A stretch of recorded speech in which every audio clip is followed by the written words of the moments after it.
Gareth, I've been around in the learning and development business for more years than I care to remember, and I reflect on some of the things that have really, motivated me and excited me about the job that I've had.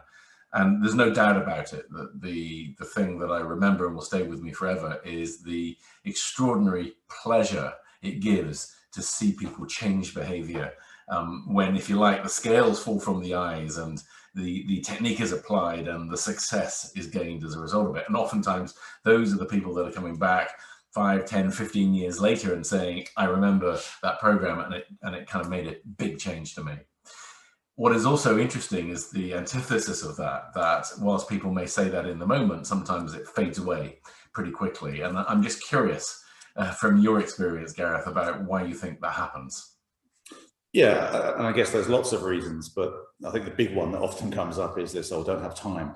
And it's such a shame, because a lot of the things that they've applied and learned, and those moments of insight that they've gained, are often designed to get more productive, save time ultimately.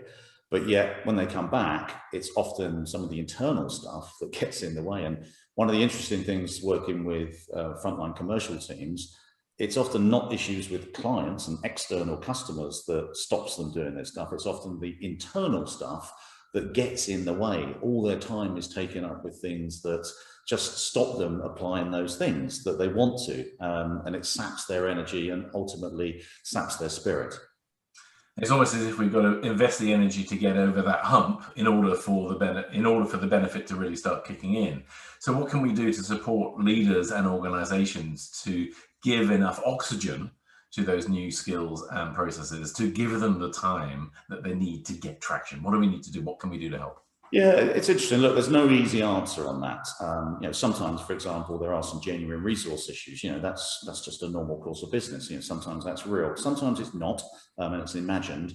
But I think there's also some insight here about human behavior. And I remember reading very recently about when human beings generally are asked to improve things, what they generally do is add more stuff in, when actually some of the key ways that you improve things is taking stuff away and simplifying it.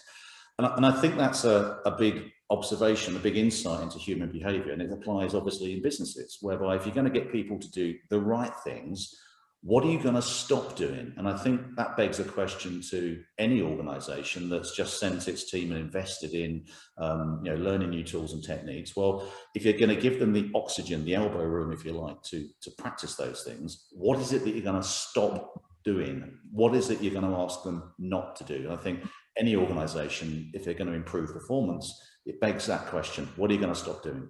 Yeah, it's a great insight, Gareth, and it goes hand in hand with the coaching that might happen alongside it as well. But ultimately, you've got to give it the space to breathe. Thanks very much.